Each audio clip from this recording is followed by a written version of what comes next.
Case విషాదాంతంగా ముగిసింది. సాయి ప్రకాష్ గత వారం రోజుల నుంచి కనిపించట్లేదు, కొన్ని రోజుల నుంచి కనిపించడం లేదు. సాయి ప్రకాష్ వరంగల్కు చెందిన వ్యక్తి. సాయి ప్రకాష్ ఫోను చివరి సిగ్నల్ పాలకులలో కనిపించింది. ఆ తర్వాత అక్కడ అతని ఫోన్ స్విచ్ ఆఫ్ అయింది. అప్పటి నుంచి సాయి ప్రకాష్ కోసం అన్ని చోట్ల పోలీసులు గాలిస్తూనే ఉన్నారు. అయితే కొన్ని అనుమానాలు కూడా వ్యక్తమయ్యాయి. సాయి ప్రకాష్కు ఒక శత్రువు ఉన్నాడు. అతనే పోలీస్ కానిస్టేబుల్గా పనిచేస్తున్న వ్యక్తి సాయి ప్రకాష్ పిన్నితో అక్రమ సంబంధాన్ని పెట్టుకున్నాడు. ఆ విషయంపై పోలీసులకు ఫిర్యాదు చేశాడు. ఉన్నతాధికారులకు ఫిర్యాదు చేయడంతో ఈ కానిస్టేబుల్ శ్రీనివాసరావును ఉన్నతాధికారులు సస్పెండ్ చేశారు. కాబట్టి శ్రీనివాసరావు పగబట్టి సాయి ప్రకాష్ని చంపడానికి రెక్కి నిర్వహిస్తున్నాడు అనే సమాచారం ఉంది. దీంతో ఆ సస్పెండ్ అయిన కానిస్టేబుల్ని, ఇప్పుడు మీరు ఆర్టీవీ స్క్రీన్ పైన చూస్తున్నారు, ఆ సస్పెండ్ అయిన కానిస్టేబుల్ను పోలీసులు అదుపులోకి తీసుకుని విచారిస్తే అసలు విషయాన్ని బయటపెట్టాడు. కొన్ని రోజుల క్రితమే ఈ సాయి ప్రకాష్ని ఎప్పుడైతే వాళ్ళు కిడ్నాప్ చేశారో, సుపారీ గ్యాంగ్తో కలిసి కిడ్నాప్ చేశాడో ఆ రోజే చంపేశారు. పైగా ఇక్కడ ఎలాంటి ప్లాన్ చేశారు అంటే పోలీసుల ఇన్వెస్టిగేషన్ని తప్పుదారి పట్టించడానికి సహజంగానే పోలీస్ అయిన కానిస్టేబుల్ అయిన ఈ శ్రీనివాసరావు ఆ సాయి ప్రకాష్ మొబైల్ని పాలకొల్లుకు వెళ్ళే బస్సులో పడేశాడు. దీంతో లొకేషన్ అక్కడ ట్రేస్ అవుతుంది అని అనుకున్నాడు. పోలీసుల విచారణలో మొత్తం గుట్టు రట్టయింది. ఇప్పుడు మీరు ఆర్టీవీ స్క్రీన్ పైన చూస్తున్నారు, రెండవ బాక్స్లో చూస్తున్నారు. ఆమె సాయి ప్రకాష్ పిన్ని. ఆ సాయి ప్రకాష్ పిన్ని ఈ కానిస్టేబుల్ ఇద్దరి మధ్య అక్రమ సంబంధం నడుస్తుంది. ఇది తప్పు అని చెప్పి వారించాడు సాయి ప్రకాష్, కానీ వాళ్ళు వినలేదు. దీంతో పోలీస్ కానిస్టేబుల్పై ఉన్నతాధికారులకు ఫిర్యాదు చేస్తూ ఉన్నతాధికారులు శాఖాపరమైన చర్యలు తీసుకున్నారు. దీంతో పగబట్టిన శ్రీనివాస సాయి ప్రకాష్ను అంతమొందించాలి అని అనుకున్నాడు. వివాహేతర సంబంధానికి అడ్డొస్తున్నాడు అని, తన ఉద్యోగానికి తను సస్పెండ్ కావటానికి కారకుడయ్యాడు అని అడ్డు తొలగించుకోవాలని సుపారీ గ్యాంగ్తో కలిసి హత్య చేయించాడు ఈ శ్రీనివాసరావు. అయితే ఈ హత్యలో పిన్ని నిర్మల హస్తం కూడా ఉంది అనే తెలుస్తోంది. హుస్నాబాద్లోని ఒక బావిలో సాయి ప్రకాష్ శరీరాన్ని పడేశారు పోలీసులు. ఆ శరీరాన్ని కూడా స్వాధీనం చేసుకున్నారు. ఈ నెల 15వ తారీఖున అర్ధరాత్రి చంపి ఉంటారు అనే అనుమానాన్ని వ్యక్తం చేస్తున్నారు. మొత్తం విషయం తెలియడంతో నిర్మలపై వెంకటాపురం గ్రామస్తులు ఉగ్ర రూపాన్ని చూపించారు. ఇప్పుడు ఆ దృశ్యాలు కూడా మీకు ఆర్టీవీ స్క్రీన్ పైన చూపిస్తున్నాం. ఒకసారి మీరు మొదటి బాక్స్లో చూపిస్తున్న దృశ్యాలు. ఎప్పుడైతే సాయి ప్రకాష్ చనిపోయాడు అని అతని చావుకు పిన్ని మోజులో ఉన్న కానిస్టేబుల్ శ్రీనివాస కారణమని అనుకున్నారో ఆ క్షణం ఆ గ్రామస్తులు, ఆ కుటుంబ సభ్యుల ఆగ్రహం కట్టలు తెచ్చుకుంది. దీంతో పోలీస్ కానిస్టేబుల్ మోజులో ఉండి కొడుకు వరుసయ్యే ఆ సాయి ప్రకాష్ మరణానికి కారణమైందో, సాయి ప్రకాష్ హత్యకు కారణమైందో ఆ పిన్నిని కొట్టడానికని ఆగ్రహంతో తరుముకుంటూ వెళ్ళారు. వాళ్ళ పిన్ని కారణం, కొడుకు వరుసయ్యే వ్యక్తి హత్యకు కారణమైంది. అందుకే మహిళల్లో ఆగ్రహం కట్టలు తెంచుకుంది. అక్కడున్న కొంతమంది పురుషులు వద్దు అని వారిస్తున్నప్పటికీ మహిళల్లో కట్టలు తెంచుకున్న ఆగ్రహం ఆమెపై చెప్పులతో దాడి చేసే విధంగా పురుగొల్పింది.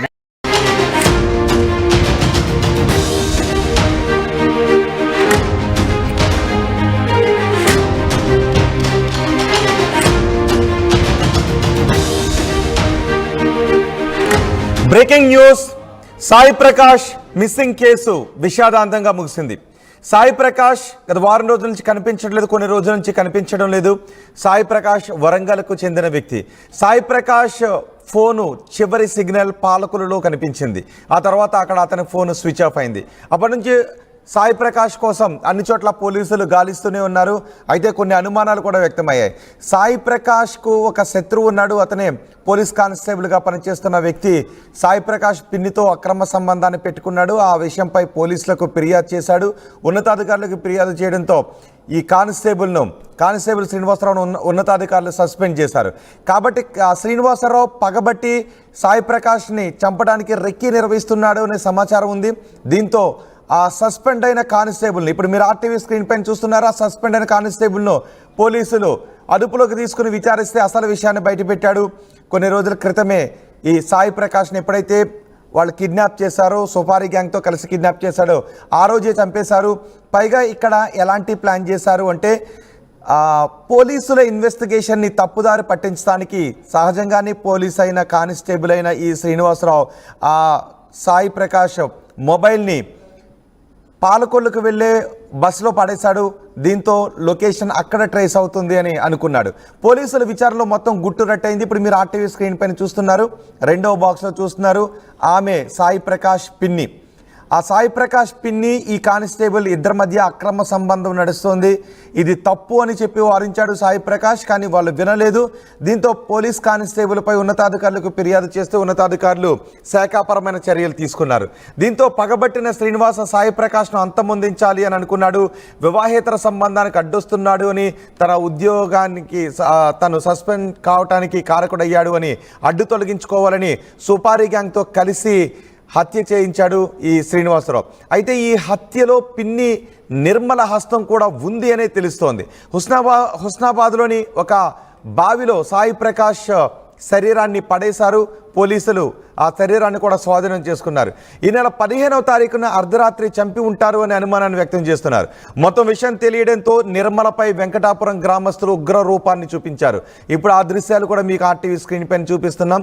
ఒకసారి మీరు మొదటి బాక్స్లో చూపిస్తున్న దృశ్యాలు. ఎప్పుడైతే సాయి ప్రకాష్ చనిపోయాడు అని అతని చావుకు పిన్ని మోజులో ఉన్న కానిస్టేబుల్ శ్రీనివాస కారణమని అనుకున్నారో ఆ క్షణం ఆ గ్రామస్తులు ఆ కుటుంబ సభ్యుల ఆగ్రహం కట్టలు తెంచుకుంది.